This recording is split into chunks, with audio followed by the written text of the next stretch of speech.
What is the problem with zone 2 heart rate? Thought of the day number 35. In this video, I'm going to tell you why heart rate max and heart rate zones don't work, how you should actually use your heart rate for your zone 2 training, and finally, how you can manage your zone 2 training without heart rate. But first, we're going to start with having a quick look at zone 2 training and why it's important to include that low intensity inside your weekly schedule. If you're new to the channel, my name is Sean. I'm a strength and conditioning coach for the last 10 years, and I specialize in endurance training for CrossFit and other high intensity sport athletes in order to enjoy training more and get better performance out of all that hard work that you're putting in. So first of all, what is zone 2 and why is it important for your training? The first thing to understand is that low intensity training is important even if you partake in a high intensity sport. And I think the disconnect here that I see is the misunderstanding of what we call the principle of specificity. So principles are kind of the big rules that dictate how our body is going to respond to training, and we should follow those principles in order to plan our training and optimize our training so that we get the best results. And what people think specificity means is that all training that you do should look exactly like your sport, otherwise it's not specific and it's not useful. That would make sense. The problem is, this is not what specificity means. The principle of specificity, which is also called the SAID principle, S-A-I-D, specific adaptations to imposed demands, is simply that the body is going to respond in a specific way to the stimulus that is applied to it. So the adaptations that you get from training are specific to the training that you do. This is what it means. So if you partake in a high intensity sport, in CrossFit for example, obviously your performance is going to be dictated by how you perform at high intensity. Usually between say 2 minutes and 20 minutes. This is the bracket of most CrossFit WODs or tests. And what's interesting to understand is that even though you're performing at high intensity, doesn't mean that you shouldn't also train the other components, for example, at low or at medium or even at very high intensity. And what I mean by that is low intensity training, we're coming back to it, that zone 2 training is interesting because the specific adaptations you're going to get from it will help you at high intensity. Having more mitochondria that can use oxygen, having better fatigue resistance that can help you better tolerate your training week, your training volume, having just better work capacity all around. All these are adaptations from zone 2 training. Having a bigger heart that can pump more blood so that your heart rate doesn't just go through the roof every time you do a high intensity effort. All those things are going to be byproducts of that low intensity training. So you should start seeing low intensity as the base of support for your high intensity training or for your high intensity competition. This is how you should see it. It's not that zone 2 is specific to the sport that you practice. It's that the adaptations that come from zone 2 will help you no matter what your sport is, no matter what the intensity, no matter what the duration. And I would argue that the higher your level, the more important it becomes, because when you're training maybe every day, maybe multiple times a day, you can't simply put the foot on the gas pedal all the time. At some point, you have to also know how to refuel, fill up your tank, get a bigger tank, upgrade your car, and for that, you need to go to the shop, you need to do some low intensity training. So here's what low intensity training is and why it's important, that we most often call zone 2 training. Now, let's talk about why max heart rate and heart rate zones don't actually work. So what we all know or think we know is that to know your max heart rate, you take 220 and you subtract your age. So I'm 35, 220 minus my age, that's 185. So theoretically, my max heart rate should be 185. Now, there's multiple things that are not taken into account, 3 things that are not taken into account into this equation. First of all, you need to know that based on the research that this formula comes from, it's actually 220 minus your age plus minus 15 beats. So there's a huge error margin. It's not just 220 minus your age. There's a huge error margin. So at 185, I might be 15 beats too high. I might be 15 beats too low relative to my actual heart rate max. That's the first thing. Don't forget the error margin in the math. The second thing is that depending on the type of effort that you do, whether you're on a bike, whether you're running, whether you're swimming, whether you're on an eco bike, whether you're on a rower, all those modalities will use a different amount of muscle mass. You'll have a different position in space, different blood kinetics, a different way in which the blood is pushed around your body, pushed around to the muscles that need to work. And all this is going to affect how high your heart goes. For example, for a person on average, they will have 10 to 15 beats higher heart rate max running than they do cycling, simply because of the fact that I cited just before, the amount of muscle mass recruited, the position of the body in space, the effect of gravity. Lie down, stand up, look at your heart rate difference, and you can already see why, depending on what your position is in space, you're not going to have the same heart rate max. So that's a second thing, that depending on the activity that you're doing, your heart rate max is going to be different from one to the other. And add to that the fact that your heart rate max can actually change with training, and I'm not kidding. And what I mean by that is the way I used to see heart rate max, it was kind of a fixed value, and it doesn't move, right? Once you know your heart rate max, this is what it is, and it's not going to change. The reality is, with proper training, we can see that value increase. We can see that value increase, and the way I would conceptualize it is that if you can condition your legs better to tolerate the effort, to tolerate the fatigue, then obviously you're going to have a higher demand for oxygen, higher demand for blood flow if you do a test and retest situation. And on the retest, what you're going to see is that your heart rate can now go higher, simply because we've kind of freed up the legs. We've developed the legs to the point where they need more suppliers, they need more supplies, more oxygen, and that higher heart rate will provide that. And I've seen that to the point where a guy I tested, Alex, his heart rate max on the test that I did initially with him was 171 beats per minute. And a year later, after a year of really disciplined conditioning on the bike, his max heart rate on the bike again went up to 188 beats per minute. That's 16 beats more on the second test compared to the first test. In similar conditions, similar temperature, he obviously went a lot farther on the test. His results were much improved on the second test, but this is something that you can see. So again, back to our third point, your heart rate max can change over time. It can increase together with your level of conditioning. So there's already a problem, three big problems here with your heart rate max as a concept. And then following from that, now we're just layering errors on errors. Most people will take percentages of that max heart rate in order to determine their heart rate zones. And again, this is a problem because not everybody's the same. I'll take one simple number, which is usually cited as, top of zone 2 is sometimes 70, sometimes 75% of your heart rate max, depending on what source you read. But again, depending on your level of conditioning, depending on the sport that you practice, depending on the amount of fast twitch and low twitch fibers that you have, that is going to change because the top of zone 2 is technically your first threshold, your aerobic threshold, your LT1, your VT1, no matter what you want to call it.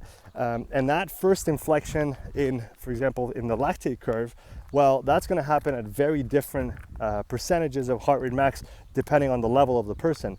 And the example I can give you is over all the data that I've collected, mostly on CrossFitters.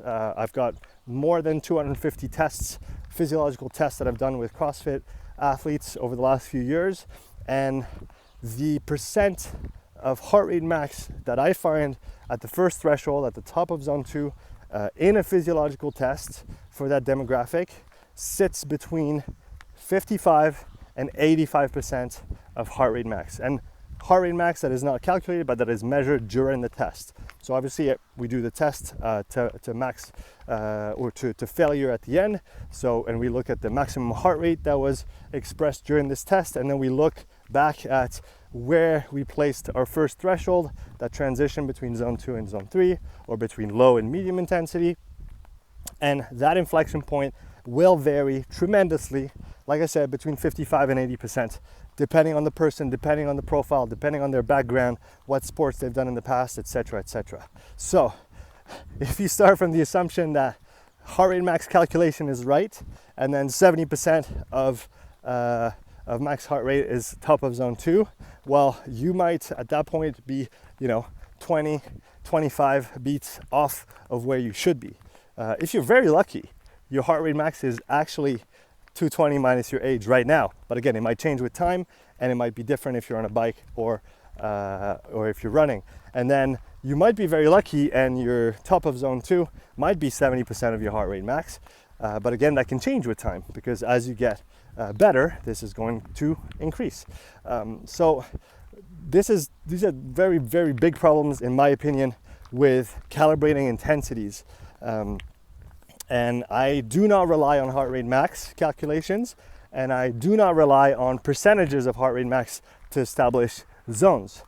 So you might ask, well, Sean, what am I supposed to do? If I can't do a test, maybe I don't have the money, maybe I'm not interested in doing a test, how can I actually use my heart rate to calibrate my zone 2 training? And what is interesting with heart rate is that there's a number at a certain point in time, but then there's also the way your heart rate behaves during the effort. And this is what we call heart rate drift. Heart rate drift being heart rate slowly creeping up throughout the training session. And one easy way of using heart rate to make sure you're doing your zone 2 at the right intensity is making sure there is very little or no drift during your zone 2 session. So I'll give you a very simple example. You sit on the bike and you start pedaling at your target zone 2 intensity, and after 10 minutes you check your heart rate, it's maybe at 110, and after your 50 or 60 minute session you look at your heart rate again, and maybe now it's up to 125. So you've gone from 110 to 125 in less than an hour. This is a significant amount of drift, and that probably signifies that you're going too hard if you want to be doing a zone 2 session. We should see a nice flat heart rate between the 10th minute, which is kind of after your body's warmed up a little bit, after you started moving, and the end of your session. I'll use 5 beats drift as kind of the limit. So if your heart goes up by more than 5 beats between the start and the end of the session, we're going a little too hard, let's slow down for the next zone 2 session. Obviously, if it's very hot outside, this is gonna have a direct impact on that heart rate drift, because as heat increases, the need for your body to get rid of internal heat increases, and that is done through the blood. The blood goes to the skin to radiate out the heat that is building up inside, and that requires more blood than just fueling your muscles to do the zone 2 work. And this is why we see heart rate going up. This is why we see heart rate going up in the heat. This is also why heat training is so effective, because it essentially forces your body to produce more blood so that you can transport more oxygen and do all the things at the same time. The mechanical work at the muscle and dissipate the heat at the skin level. But that's a topic for another conversation. So if it's hot outside, you probably don't want to use that drift as an indicator. You probably want to do that in a controlled environment, maybe indoors, maybe early in the morning, and make sure that that intensity is good for you. And lastly, how can you manage your zone 2 training without heart rate? Some people don't have a heart rate monitor, or I usually recommend the heart rate strap that goes with the watch or with the mobile phone. The watches by themselves, if you're running, if you're cycling, they work, but they don't work as well as the chest strap. For reference, I use the Polar H10. This is not a sponsor. It's just the one that I use. I think it's the best on the market at that point. One cool trick with the Polar H10 is you can sync it to 2 different devices. So for people like me that like to collect data, that can be useful. But I digress, because I was saying, how can you manage your zone 2 training without heart rate? So without heart rate, I would simply use your RPE. RPE stands for rating of perceived exertion. It's essentially how hard does it feel? That is the question.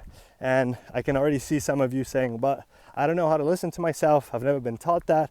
Well, guess what? It's something you can train simply by practicing it. And the more times you ask yourself, how hard is that effort right now? And the better you'll become at using your sensation, your feeling to guide your training. And one thing that I can tell you after many years now of digging into physiology and all the data and all the tech is that the most advanced tech on the planet is our body. And your perception is intrinsically linked to all the parts of your body. And this is absolutely fascinating. The way your body communicates with your brain and the ability to sense tiny changes in your physiology, this is something you can actually train. And a lot of people look up to the Norwegians in triathlon and how advanced they are in their training methods and the data that they use and the tools that they use and the Moxies and the VO2s and the lactate. But one thing that is absolutely fascinating, I had Olav Alexander on the podcast, who coaches Christian Blumenfeld, Gustav Iden, and some other of the Norwegian triathletes. I'll put the link for you over here so you can go check it out.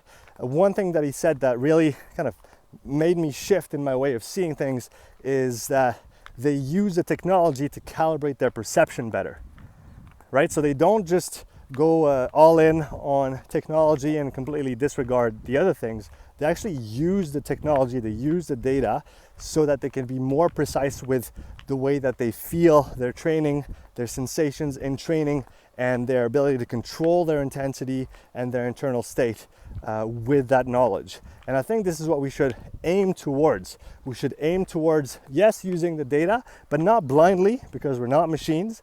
We're subjective beings, and your perception is your reality. So what you perceive is actually true. That's the only thing that is true, besides the objective, quote unquote, truth. And what's interesting for those that are interested is that RPE is extremely robust, scientifically speaking. A lot of people discard feeling sensation because they say it's subjective, so it's not objective, so it's not scientific, so we shouldn't use it because it's not precise. I think that's a very dangerous way of thinking, because again, first of all, it's not true, because RPE is highly validated. It's been used for decades now in training and in training literature, and if you go and dig into it a little bit, you can use it to quantify intervals, you can use it to plan training, you can use it to test people, you can use it to quantify training load, you can use it to adjust day-to-day training based on how fatigued you are. I mean, there's just so many ways you can use this amazing tool, which is literally just at your fingertips. You just have to ask yourself the question, how hard is this effort? Write it down. Write down your watts or your pace if you're running. Write down your heart rate if you have it available, and then look at all this data together and learn from what you do in training. This is my best advice on how you can do your zone 2 without necessarily using heart rate. And to go straight to the point, now that I've gone to the side and talked you up on RPE a little bit, what I try to target on low intensity sessions is usually 2 to 3 out of 10 in terms of the difficulty, the perceived effort. 2 to 3 out of 10 for most zone 2 sessions is great. Some people that are highly trained in endurance can go up to 4, maybe even 5 out of 10 and still be in zone 2.